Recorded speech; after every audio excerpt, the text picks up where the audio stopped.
உங்களை வணங்குகிறேன். குறிப்பாக இன்று மிகவும் சிறந்த நாள், மகிழ்ச்சியான நாள். நமக்கு புதிய தலைமைச் செயலர் இங்கே வந்திருக்கிறார். முதலில் அவரை வாழ்த்தி வரவேற்போம். I welcome you sir. New chief secretary has come to this program in a very special day, so I welcome you. பத்திரிகையாளர் சந்திப்பு இல்லை, இது வந்து உங்களுக்கு விருந்து. ஆனால் எப்போவுமே என்னை பார்த்தா பத்திரிகையாளர் சந்திப்பு மாதிரி மைக்கை அடுக்கி வச்சாச்சு. அதனால் முதலில் உங்களுக்கு எனது நன்றியை தெரிவித்துக் கொள்கிறேன். 3 ஆண்டு காலம் இங்கே மரியாதைக்குரிய நடராஜன் அவர்கள் சொன்னதைப் போல 3 ஆண்டுகள் எப்படி ஓடியது என்று உங்களுக்கு மட்டும் ஆச்சரியம் இல்லை, எனக்கும் அந்த ஆச்சரியம்தான். ஏதோ சில நாட்களுக்கு முன்னால் தான் தெலுங்கானாவில் இருந்து அவசரமாக புதுவைக்கு செல்லுங்கள் என்று சொல்லும் பொழுது அதுவுமே மிக ரொம்ப ரிஸ்க் எடுத்து தான் வந்தேன். மத்தியில் இருந்து புதுவைக்கு வாருங்கள் என்று சொன்ன உடனேயே அப்பொழுது கொரோனா 2வது நிலை வந்து கொண்டிருந்த காலம், விமானம் கிடையாது. சிறப்பு விமானம் கேட்கும் பொழுது அந்த கால அவகாசத்திற்குள் கிடைக்கவில்லை. ஹெலிகாப்டர் தான் அரசாங்கத்திடம் இருந்தது. ஹெலிகாப்டரில் இவ்வளவு தூரம் பயணம் செய்ய முடியாது. அதனால் கொஞ்சம் ரிஸ்க்கு தான், ஆனால் போய் ஆகணும்னு அந்த ஹெலிகாப்டரை எடுத்துகிட்டு போங்கன்னு சொல்லி, இடையில ஃபியூவலுக்கு ஒரு இடத்துல நிறுத்தணும்னு சொல்லி, ஆக ஏறக்குறைய 1.5 மணி நேரம் நமக்கு விமானத்தில் வந்தா, ஹெலிகாப்டரில் 4.5 மணி நேரம் 4.5 மணி நேரம் ரிஸ்க் எடுத்து தான் முதலிலேயே புதுச்சேரிக்கு வந்தேன். ஆனால் வந்த நாளிலிருந்து இந்த தினம் வரை மகிழ்ச்சியாக உங்களோடு நான் பணியாற்றி கொண்டிருக்கிறேன் என்பதை முதலிலேயே தெளிவுபடுத்துகிறேன். மகிழ்ச்சியாக, எந்த விதத்திலும் எனக்கு எந்த கவலையும் இல்லாமல் நீங்கள் உங்களோடு இணைந்து பணியாற்றி கொண்டிருக்கிறேன். இன்னொன்று, வந்தபோது கரோனா மிக அதிக உச்சத்தில் இருந்தது. அதற்கு பின்பு இங்கே ரகுமான் அவர்கள் சொன்னதைப் போல அரசியல் பரபரப்பு நிறைந்த காலத்தில் நான் வந்தேன். அதற்கு பின்பு ஆளுநர், குடியரசுத் தலைவரின் ஆட்சி 3 மாதங்கள் இருக்க வேண்டிய ஒரு சூழ்நிலை. கரோனா உச்சத்தில் இருக்கிறது. 2 ஆலோசகர்களை மட்டுமே வைத்துக்கொண்டு முற்றிலுமாக கரோனாவை, கோவிடை நாம் எதிர்கொண்ட விதம் இந்தியா முழுவதும் பாராட்டப்பட்டது. ஏனென்றால் நான் ஒரு ஆளுநராக இல்லை, ஒரு மருத்துவராக அந்த சமயத்தில் இங்கே இருந்ததனால். அப்பொழுது முதலில் டீசல் பெட்ரோல் விலை குறைக்கப்பட்டது புதுச்சேரியில தான். அதே மாதிரி கரோனாவுக்கு பல முன்னேற்பாடுகளை செய்தோம். அது வந்து மருத்துவமனைகளில் படுக்கைகளை அதிகப்படுத்தியதா இருக்கட்டும், ஆக்சிஜன் எங்கேயுமே கிடைக்கல அப்படின்னு சொன்ன நேரத்தில் கூட புதுச்சேரியில் தட்டுப்பாடு வரல.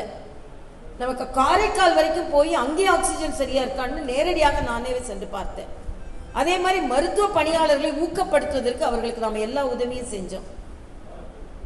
எல்லாவற்றிற்கும் மேலாக ராம்டெசிவிர் என்ற மருந்துக்கு பல மாநிலங்களில் மக்கள் வரிசையில் நின்றார்கள். ஏன் தமிழகத்தில் கூட வரிசையில் நின்றுதான் பெறக்கூட முடியும் என்ற ஒரு சூழ்நிலை இருக்கும் பொழுது நான் தெலுங்கானா அரசோடு இணைந்து பேசி அங்கிருந்து ராம்டெசிவிரை போதிய அளவு விமானத்தில் இங்கே எடுத்து வந்து புதுவை மக்களுக்கு அவர்கள் காத்திருக்க வேண்டிய அவசியம் இல்லாமல் நாம் கொடுத்தோம்.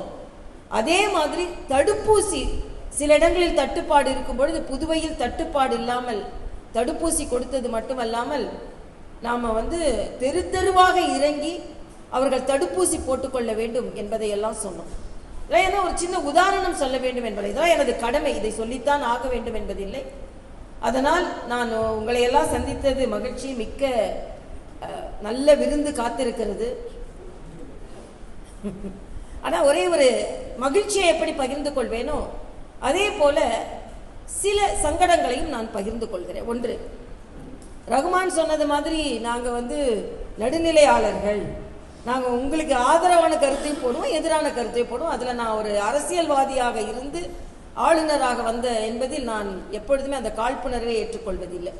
எதிர்கருத்து கொடுத்தாலும் நீங்களே என்ற பத்திரிகையாளர் சந்திப்பில் எதிர்கருத்தை என்னை நேரடியாக எதிர்கொண்டாலும் அதற்கு நான் மிகவும் எளிதாகவே பதில் சொல்லி இருக்கிறேன். ஆனாலும் எனது பயணம் வந்து சுமூகமான பயணம் இல்லை, கடுமையான பயணம் தான். நான் வாரிசு இல்லாத ஒரு வாரிசு. நேரடி வாரிசாக எங்கள் அப்பாவோடு பயணம் செய்திருந்தால் எனது பயணம் மிக இலகுவாக இருந்திருக்கும். ஆனால் நான் அணியில் சேர்ந்து எதிர் இயக்கத்தில் சேர்ந்து நானே என்னை உயர்த்தி கொண்டதால் நான் பல கடுமையான சூழ்நிலைகளை சந்தித்து விட்டு தான் இந்த நிலைக்கு வந்திருக்கிறேன். அதனால நான் மரியாதைக்குரிய பாரத பிரதமர் நரேந்திர மோடி அவர்கள் இயக்கத்தில் இருக்கும் போதும் சரி, ஆளுநராக இருக்கும் போதும் சரி, அவர்கள் இன்றும் வழிகாட்டி கொண்டிருக்கிறார்கள். இந்த பாரத தேசத்தை முன்னேற்றியே ஆக வேண்டும் என்று முழுவதுமாக அவர்கள் கடமையாற்றி கொண்டிருக்கிறார்கள். அவர்களுக்கு நான் எனது நன்றியை நான் தெரிவித்துக் கொள்வேன். அதே போல இந்த பணியை போய் செய்யுங்கள் என்று சொன்ன மரியாதைக்குரிய உள்துறை அமைச்சர், அது மட்டுமல்ல 5.5 ஆண்டு காலம் அரசியலிலும் அவர்களோடு இணைந்து நான் பணியாற்றி இருக்கிறேன். அதனால் உள்துறை அமைச்சர் மரியாதைக்குரிய அமித்ஷா அவர்களுக்கு நான் எனது நன்றியை தெரிவித்துக் கொள்வேன். இந்த பதவி, ஆளுநர் பதவி என்பது குடியரசுத் தலைவர் இடமிருந்து வர வேண்டியது. அந்த குடியரசுத் தலைவர் அவர்களுக்கும் துணை குடியரசுத் தலைவர் அவர்களுக்கும் நான் எனது நன்றியை தெரிவித்துக் கொள்வேன். அதே நேரத்தில் தெலுங்கானாவிலும் நான் அங்கே ஆளுநராக இருந்தனால் 2 மாநில முதல்வர்களை பார்த்து விட்டேன். இங்கேயும் 2 மாநில முதல்வர்களை பார்த்து விட்டேன். ஆக ஒரு ஆளுநர் பதவியில் அதிகமான முதல்வர்களை பார்த்த ஒரு ஆளுநர் என்ற ரெக்கார்டை நான் பிரேக் செய்திருக்கிறேன் என்று பார்க்கிறேன். 4 முதலமைச்சர்களோடு பணியாற்றி இருக்கிறேன். தேர்தல்களிலும் அப்படிதான். நான் இருக்கும்பொழுது அங்கேயும் தேர்தல் வந்தது, இங்கேயும் தேர்தல் வந்தது, மாற்றங்களை கொண்டு வந்திருக்கிறோம். ஆனால் அதே நேரத்தில் சில கருத்துக்கள், என்னதான் எதிர்கருத்துக்கள், அரசியல் என்றால் எதிர்கருத்துக்கள் தான் இருக்கும். ஆனால் நேர்மையாக ஒரு பயணம் செய்து கொண்டிருக்கும் பொழுது, உள்ளார்த்தமான அன்போடு பயணம் செய்து கொண்டிருக்கும் பொழுது, அதில் சில இடர்பாடுகளோடு சில விமர்சனங்கள் வரும் பொழுது, அது ரகுமான் சொன்னதை போல அதை ஏற்றுக்கொள்ளதான் வேண்டும், அதில் ஒன்றும் இல்லை. ஆனால் உண்மைத்தன்மை இருக்கிறதா என்பது சரியாக விவரிக்கப்பட வேண்டும் என்பது எனது கருத்து. உதாரணத்திற்கு 1-2 சொல்கிறேன். இப்போ சமீபத்தில் நம்ம அசம்பிளி ஃபைலை பற்றி சபாநாயகர் ஏதோ எங்களோட ஆஃபீஸில் இருக்கிற மாதிரி சொன்ன உடனே 2-3 போஸ்டர் ஒட்டி இருந்தாங்க. அது மிக தவறானது. யார் வேண்டுமானாலும் யார் மேலே வேண்டுமானாலும் சேரவாற்றி இறைக்கிறது என்பது அது என்னதான் நாங்கள் எதிர்கட்சியாக இருந்தோம், எதிரணியில் இருக்கிறோம், இது அரசியலில் சகஜம்னாலும் அடிப்படை, நீங்கள் என்னோட பத்திரிகையாளர் சந்திப்புகளெல்லாம் நீங்கள் பார்த்துருக்கீங்க. 25 ஆண்டுகள், இன்னும் சொல்ல போனால் நான் பொது வாழ்க்கையில் ஒரு இயக்கத்தில் சேர்ந்து இந்த செப்டம்பர் வந்தால் செப்டம்பர் 17ஆம் தேதியோடு 25 ஆண்டுகளை நான் நிறைவு செய்கிறேன். நான் ஸ்டாப். 1999 செப்டம்பர் 17ஆம் தேதி நான் பாரதிய ஜனதா கட்சி இயக்கத்தில் என்னை இணைத்துக் கொண்டேன். அன்றிலிருந்து 25 ஆண்டுகள். அதில் இழந்ததும் அதிகம், பெற்றதும் அதிகம். இழந்தது என்பது எனது மருத்துவ தொழில். 2 மருத்துவ மனைகளை வைத்திருந்து அப்புறம் அதை மூடியது. 10 மருத்துவமனைகளில் சிறப்பு மருத்துவராக பணியாற்றியது. மருத்துவ மாணவர்களுக்கு ஒரு பேராசிரியராக இருந்து இதெல்லாம் விட்டுட்டு தான் நான் அரசியலுக்கு வந்தேன். அதனால் ஒன்றுமே இல்லாமல் அரசியலுக்கு வரவில்லை. அதனால் நிர்வாக ரீதியாக ஒரு ஃபைல் இருக்கிறத ஏதோ இதில் நாம் சுய லாபத்திற்காக இன்னைக்கு சொல்ற இந்த எப்படி உங்களுக்கு அன்பால் இந்த அலுவலகம் இயங்கி கொண்டிருக்கிறதோ அதே போல் வெளிப்படைத்தன்மையாக இந்த அலுவலகம் இயங்கி கொண்டிருக்கிறது. எந்தவித சுயலாபமும் எந்த கோப்புகளிலும் நான் பெற்றதில்லை. ஆனால் ஏதோ சுயலாபம் பெறுவதற்காக ஒரு கோப்பு வைக்கப்பட்டிருக்கு. இன்னும் சொல்ல போனா மக்களின் வரிப்பணம் மிச்சமாக்கப்பட வேண்டும் என்பதற்காக தான் அந்த கோப்பை இன்னும் அதிகமாக விவரமாக பார்த்து கொண்டிருக்கிறோம் என்பதான். ஏன்னா அதில் குறிப்பிடப்பட்ட செலவினம் என்பது சற்று அதிகமாக இருக்கிறது. ஏன்னா பாராளுமன்ற கட்டிடத்தை நாம் ஒப்பிடும் பொழுது, தெலுங்கானாவில் உள்ள கட்டிடத்தை ஒப்பிடும்போது செலவு அதிகம். மக்கள் வரிப்பணம் ஆடம்பரமாக செலவிடப்பட்டுவிடக்கூடாது, அவசியமாக செலவிடப்பட வேண்டும் என்பதற்காகத்தான் அதுல சில கேள்விகள் கேட்கப்பட்டு அதுல சில வசதிகள், அதாவது சில விருந்தினர்களை உபசரிக்கும் தளமா இருக்கட்டும், விமான தளமா இருக்கட்டும், நம்மளோட மாநிலத்திற்கு வேண்டிய செலவு அது கூட அதிகமாகிவிடக்கூடாது என்பதற்காக நாம் அதை பார்த்து கொண்டிருக்கிறோமே தவிர வேறு எதில் உள்ளார்த்தமாக சில பேர் சுவரொட்டி ஒட்டினார்கள். அதை சில பத்திரிகைகள் அதை பிரசுரித்தது உண்மையிலே எனக்கு வருத்தம். ஏனென்றால் யாரோ ஒருத்தர் சேற்றை அள்ளி வீசிவிட்டு போகும் பொழுது அதை நாமும் எடுத்து பிரசுரிக்கும் என்பது நிச்சயமாக அதில் உண்மையே இல்லை என்று தெரிந்த பின்பு. ஆக பத்திரிகை தர்மம் இருக்கலாம், நான் உங்களுக்கு ஒரு கருத்து போட்டால் எதிர்கருத்து போடலாம்னா கொஞ்சமான அதில் அடிப்படை தன்மை இருக்கின்ற கருத்துக்களை போட்டால் நலம் என்பது. ஏன்னா இல்லையென்றால் எங்களை போன்ற நேர்மையாக வீறு நடை போடும் அரசியல்வாதிகளுக்கு அது மனசங்கடத்தை ஏற்படுத்தும். நான் கூட ஒரு வாட்டி சொன்னேன், ஒரு தேர்தலில் போட்டி போட்டு சொன்னேன், எங்களை மாதிரி நல்லவங்க கொஞ்சம் கிளம்பி வருவோம், யாருமே அதற்கு ஆதரவு தெரிவிக்கலன்னா அப்புறம் நாங்கெல்லாம் போயிடுவோம், அதுக்கப்புறம் சரியான வேற மாதிரி அரசியல்வாதிகிட்ட தான் எல்லாருமே மாட்டிக்குவீங்க அப்படின்னு ஒரு விளையாட்டாக நான் சொல்றது உண்டு. அதே மாதிரி இன்னொன்று, இப்போ திரு நடராஜன் சொன்னார், ரகுமான் பேசவே என்னவோ பயப்பட்டார். என்னன்னா அது வந்து தேர்தல் பிரச்சாரம் ஆயிடுமோன்னு அவ்வளோ பயப்படுறாரு அவரு. நாம் ஏதாவது 2 வார்த்தை நல்லதா சொல்லிட்டா உடனே அது வந்து பிரச்சாரம் ஆயிடுமோன்ற அளவுக்கு அவர் வந்துட்டாரு. அதனால என்னை பொறுத்த மட்டில் இப்பால என்ன கிளாரிஃபிகேஷன் வேணும் அப்படின்னு அவர் சொன்னார். பத்திரிகையாளர் எது சொன்னாலும் அதற்கு ரெஸ்பான்ஸ் செய்பவள் நான். என்னை பொறுத்த வரைக்கும் நான் மக்கள் பணி ஆற்றி கொண்டு இருக்கிறேன். எனது உள்ள விருப்பம் நான் மக்கள் பிரதிநிதி ஆகுது. ஆனால் அது மறுபடியும் சொல்கிறேன், அது ஆண்டவனிடமும் ஆண்டு கொண்டிருப்பவரிடம் தான் இருக்குது. அவங்க என்ன வழிகாட்டுகிறார்களோ அந்த வழிப்படி நடக்கின்ற ஒரு கீழ்ப்படிதல் உள்ள ஒரு சாதாரண காரியகர்த்தா நான். அவ்வளோதான் என்னோட வாழ்க்கையில். அப்படிதான், எதுவுமே நான் கேட்டு பெற்றதில்லை. எனது பணிக்காக இடப்பட்ட பணியை நான் செய்து கொண்டு இருக்கிறேன். ஆனால் அதில் கூட ஒரு சின்ன வருத்தம், நான் போட்டி போடுறேன்னு எங்கேயும் வெளிப்படையாக சொல்லலை. அதுவும் புதுச்சேரியில் தான் போட்டி போடுறேன்னு நான் சொல்லலை. ஆனால் அதுக்குள்ள இவங்க வெளி மாநிலத்தை சார்ந்தவர்கள் அப்படின்னு கோடு போட்டு சொல்கிறாங்க. தயவு செய்து இந்த மண் வந்து தாய்மடி மண். இந்த மண் வந்து மரியாதைக்குரிய அரவிந்தர் எங்கே பிறந்தார்னு பார்க்கல, இந்த மண் தாங்கி பிடித்தது. அதுக்காக உடனே நான் புதுச்சேரியை மனசில் வச்சு பேசுகிறேன்னு நினைக்காதுங்க. இந்த வார்த்தைக்கு பதில் சொல்கிறேன், வெளி மாநிலத்தை சார்ந்தவர் என்று தயவு செய்து எழுதாதீர்கள். ஏன்னா மக்கள் மனசில் அது இல்லை. இன்னைக்கு பாரதியாரை தாங்கி பிடித்தது இந்த மண். பாரதியார் மட்டும் நான் அடிக்கடி நினைப்பது உண்டு, பாரதியார் மட்டும் இன்னும் கொஞ்ச நேரம் புதுச்சேரியில் இருந்திருந்தார்னா, பார்டரை கிராஸ் பண்ணாம தமிழகத்திற்கு அந்த காலத்தில் போகாமல் இருந்திருந்தார், அவர் இன்னும் அதிக நாட்கள் நாம் கவிதை எழுதுவதை நாம் பார்த்து கொண்டிருப்போம். அது மட்டும் இல்லை, நான் வந்து ராம்டெசிவிருக்கு மருந்துக்கு அங்கே போய் தனிப்பட்ட முயற்சி செய்து இங்கே எடுத்துட்டு வந்தது வேறு மாநிலம் நான் பார்க்கவே இல்லை. இந்த மாநிலத்தை தெருவா ஊசி போட்டுக்கோங்க என்று நீங்கள் பார்த்துருப்பீங்க. என்ன மருத்துவராக என்னை பார்த்த உடனே கதவு மூடினவங்க இருந்தாங்க, மரத்துக்கு மேலே ஏறி எனக்கு எதிரியா பார்த்தவங்கலாம் இருந்தாங்க, வில்லி மாதிரி பார்த்தாங்க, ஊசி போட சொல்றாங்க அப்படின்னு. ஆனாலும் தெருவாக இறங்கி ஊசி போட சொன்னதுன்னா வேறு மாநிலம் என்று நான் பார்த்ததே இல்லை. நான் இந்த மாநிலத்தை வேறு மாநிலம் நான் நினைக்கிறதே இல்லை. என் தமிழ் பேசும் மக்கள், நான் அடிக்கடி சொல்றது உண்டு, ரகுமான் சொன்ன மாதிரி முதலில் இங்கே ஆளுநர் மாளிகையில் தமிழ் விளையாடுது என்றால் பதவி பிரமாணம் எடுத்துக்கொண்டது என் தாய் தமிழில் எடுத்துக்கொள்ள வைத்ததற்கு ஆண்டவனுக்கும் ஆண்டு கொண்டிருப்பவருக்கும் நான் உண்மையிலேயே நன்றி சொல்கிறேன். இது மிகச் சிலருக்கு, அதாவது பெரும்பான்மையான ஹிந்தி பேசுகின்ற மாநிலங்கள் இல்லாத மாநிலங்களில் வெகு சிலருக்கே இந்த எண்ணம் வரும், இந்த வாய்ப்பு வரும். தனது தாய்மொழியில் அவர்கள் பணியாற்றுகின்ற ஒரு பதவி பிரமாணம் எடுத்து மட்டும் கவர்னர் உரை தமிழில் வாசித்த, இதுவும் எனக்கு மிகப்பெரிய பெருமை. அதனால தயவு செய்து வேறு மாநிலம் என்று நான் ஒரு நிமிடம் கூட நான் அதை நினைத்ததில்லை. அதனால வேறு மாநிலத்தவர் அப்படின்ற ஒரு அடையாளத்தை தயவு செய்து எனக்கு கொடுக்க வேண்டாம் என்பதை உங்கள் சகோதரியாக, உங்கள் வீட்டு பெண்ணாக நான் கேட்டுக்கொள்கிறேன்.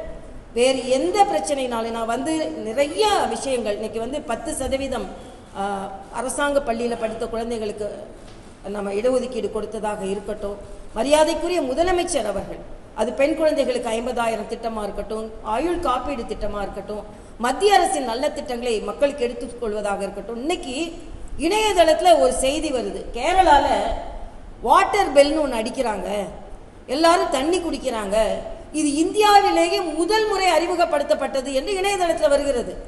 ஆனால் சென்ற ஜூன் மாதமே நம்ம புதுச்சேரியில தான் முதலில் அதை அறிமுகப்படுத்தி இருக்கிறோம். அதே மாதிரி இன்னைக்கு நோ பேக் டேவும் என்னை பார்த்துட்டு தெலுங்கானாவில் கேட்டாங்க, நாங்கள் அதை அறிமுகப்படுத்தலாமா என்று கேட்டார்கள். அதே மாதிரி பஞ்சு மிட்டாய் விஷயம் கூட நாம நடவடிக்கை எடுத்த பிறகுதான் தமிழகம் எடுத்திருக்கிறது. பல மாநிலங்கள், வட மாநிலங்கள் ஹிந்தியில எனக்கு இமெயில் கொடுத்துருக்காங்க. நீங்க சொன்னதுக்கு அப்புறம் நாங்க வந்து அதுக்காக நமது உணவுத்துறை அதிகாரிகளை நான் பாராட்டுகிறேன். ஆக இப்படி மருத்துவராக இருக்கிறது. நம்ம கொரோனா நேரத்தில் நான் 1 மணி நேரம் தூங்கி இருப்பேன்னு எனக்கு தெரியாது. ஏன்னா முழு நிர்வாகமும் என் கையில் இருக்குது. 2 மணிக்கு 3 மணிக்கு வெண்டிலேட்டர், நேற்று ஐஐடியில் சொல்கிறாங்க வெண்டிலேட்டர், அங்கே உள்ள சீப்பான வெண்டிலேட்டர் இங்கே ஃப்ளைட்டில் எடுத்துகிட்டு வந்து இங்கே உள்ள மக்களுக்கு பயன்படுத்த கொடுத்தேன். இதெல்லாம் ஒரு சகோதரியாக தான் நான் செஞ்சேன். இன்னைக்கு வரைக்கும் சுயலாபமோ சுய எண்ணமோ இல்லாமல் தான் இன்றும் நான் செய்து கொண்டு இருக்கிறேன். அதனால் தயவு செய்து என்னை வேறுபடுத்தாதீர்கள். அது எனக்கு மிகுந்த மனவலியை தருகிறது. மனவலி வந்தால் எனக்கு எப்பவுமே மன வலிமையும் வரும், வலிமையும் நான் பெறுகிறேன். அதே நேரத்தில் நான் போட்டி போடுறேன் அப்படின்றதுனால உடனே இவங்களை வேட்டி பண்ணேன். போட்டி போடுறேன்னு நான் சொல்லவும் இல்லை, நான் இந்த மாநிலத்தில் இந்த தொகுதியை தான் நான் கேட்குறேன்னு சொல்லவும் இல்லை.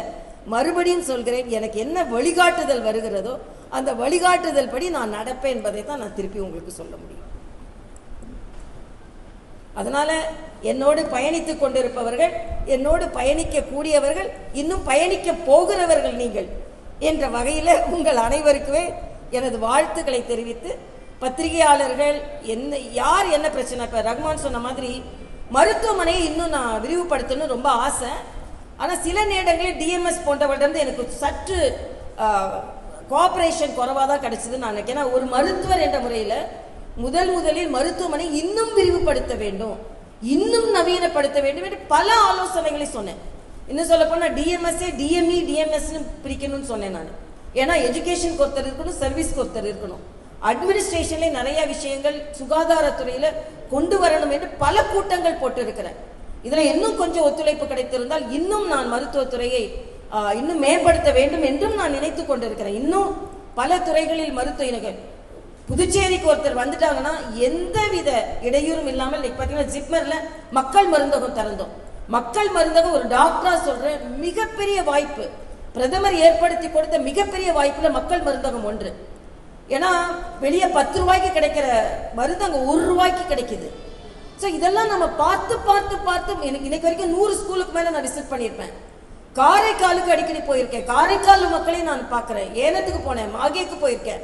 அதனால ஒட்டுமொத்தமாக இந்த புதுவைக்கு பணியாற்ற வேண்டும், சேவை செய்ய வேண்டும் என்ற ஒற்றை நோக்கத்தோடு சுய லாபம் இல்லாமல், சுய நோக்கம் இல்லாமல், இவங்க சொன்ன மாதிரி நடுவில் ஒரு பேப்பரை வைக்க மறந்துட்டீங்கன்னா, நான் எவ்வளவோ பேப்பரை பார்த்தேன் தம்பி. நான் ப்ராக்டிஸ் பண்ணும்போது இந்த பணத்தை நான் தாள் மாதிரி தான் பார்த்து கொண்டு இருந்தேன். அதனால் அதெல்லாம் எனக்கு குறிக்கோளே இல்லை. அதை நான் அந்த பேப்பருக்காக தான் நாங்கள் ஒர்க் பண்ணோம்னா மருத்துவராகவே நான் இருந்திருப்பேன். வேலை இல்லாத மருத்துவராக நான் இல்லை. அதனால் நல்ல நோக்கத்தை தயவு செய்து புரிந்து கொள்ளுங்கள். நல்லது நடக்க வேண்டும் என்றால் நல்லவர்கள் ஊக்கப்படுத்தப்பட வேண்டும் என்ற உங்கள் சகோதரியாக எனது வேண்டுகோளை வைத்து இன்னும் எனது பணி தொடரும்.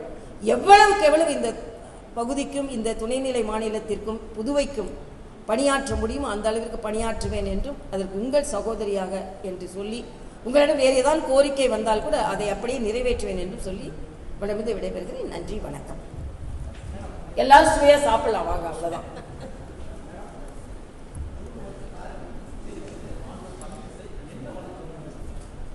அதைத்தானே இப்ப சொன்னேன், வளர்ச்சி திட்டங்கள் என்று இன்னும் நிறைய, அதாவது ஸ்மார்ட் சிட்டி போன அரசாங்கத்தில் அப்படியே கிடப்பில் போடப்பட்டது.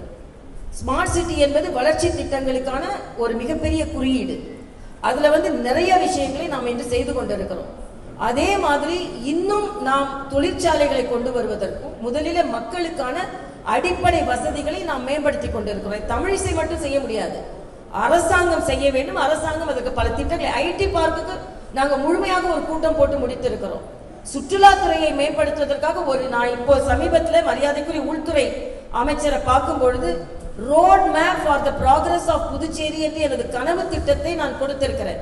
புதுச்சேரியை ஒரு மிகப்பெரிய பாரடைஸா, டூரிஸ்ட் பாரடைஸா மாற்றுவதற்கு பல திட்டங்களை கொடுத்திருக்கிறேன். அந்த புத்தகம் வேணா உங்களுக்கு நான் இங்கிலீஷ்ல இருக்கு டிரான்ஸ்லேட் பண்ணி கொடுக்கிறேன். முழுமையாக பணியாற்றுவதற்கு எல்லா முயற்சிகளையும் நாங்கள் மேற்கொண்டு வருகிறோம். குறிப்பாக மாணவ சமுதாயம் சிபிஎஸ்இ முழுமையாக கொண்டு வந்திருக்கிறோம் என்பதெல்லாம் வருங்காலத்தில் மிகப்பெரிய ஃபவுண்டேஷன் குழந்தைகளுக்கு. அதே மாதிரி இந்த 10% கொடுத்தது மிகப்பெரிய ஃபவுண்டேஷன் குழந்தைகளுக்கு. அதே மாதிரி புதுச்சேரி எல்லா வகையிலுமே இப்ப ஜிஎஸ்டி நாம் அதிகமாகவே நாம் ஈட்டி இருக்கிறோம். அது மக்களுக்கு தான் பயன்படுகிறது. எல்லாவற்றிற்கும் மேலாக 15 ஆண்டு காலமாக இடைக்கால பட்ஜெட் தயாரித்துக் கொண்டிருந்த, சமர்ப்பித்துக் கொண்டிருந்த ஒரு மாநிலத்தில் முழு பட்ஜெட்டை நாம் தாக்கல் செய்திருக்கிறோம். எல்லா வகையிலும் இன்னைக்கு செவிலியர் கல்லூரி கொண்டு வந்திருக்கிறோம். அதே மாதிரி பெண்களுக்கான பொறியியல் கல்லூரி கொண்டு வந்திருக்கிறோம். அரசாங்கத்தோடு சேர்ந்துதான், நான் மட்டும் ஒன்றும் செய்ய முடியாது. அரசாங்கம் நல்ல திட்டங்கள் எதற்கெல்லாம் சொல்கிறதோ அதற்காக நான் ஒப்புதலை அளித்துக் கொண்டிருக்கிறேன். இன்னும் அதிக வளர்ச்சி திட்டங்களை கொண்டு வருவதற்கு எல்லா முயற்சியும் மேற்கொள்ளப்பட்டு கொண்டு வருகிறது.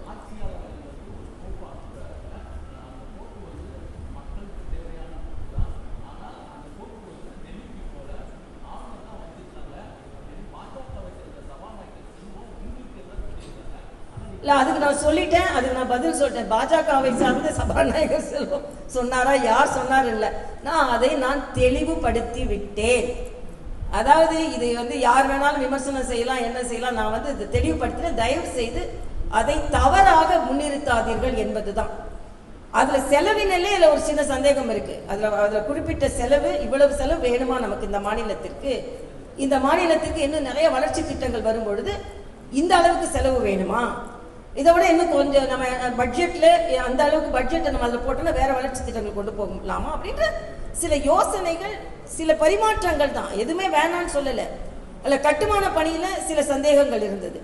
அது மாதிரி சில விமான தளங்கள்லாம் போட்டுருந்தாங்க, அது தேவையா இல்லையான்றது ஒரு விவாதம் வந்தது. அது மாதிரி இன்னும் சில விருந்தினர் உபசரிக்கின்ற சில தளங்கள் போட்டிருந்தாங்க, அது தேவையா வேணும், விவாதத்திற்குள் தான் இருக்கிறது.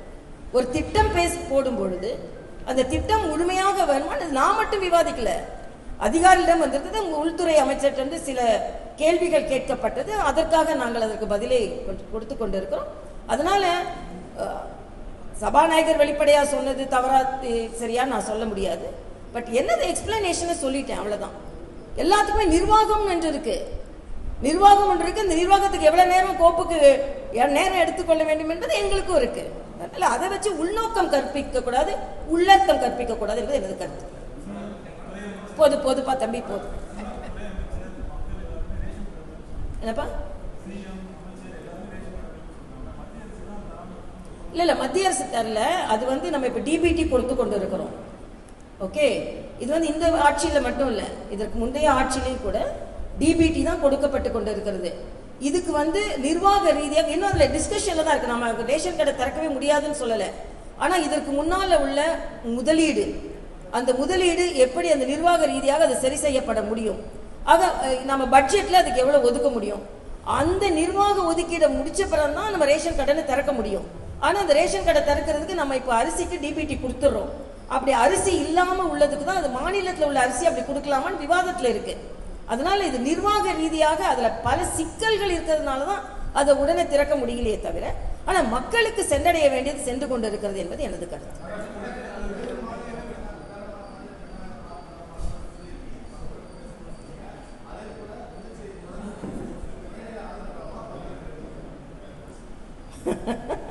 எப்படி பணியை செய்யணும்னு சொல்லுங்க பார்க்கலாம். நீங்க சொல்லுங்க. புதுச்சேரியில இருக்கணும், அவ்வளவுதானே. நான் இப்ப துணைநிலை மாநிலமா பணியாற்றி கொண்டு இருக்கிறேன், அவ்வளவுதான். சரி, சாப்பிடலாமா தம்பிங்களா? வாங்க சாப்பிடலாம்.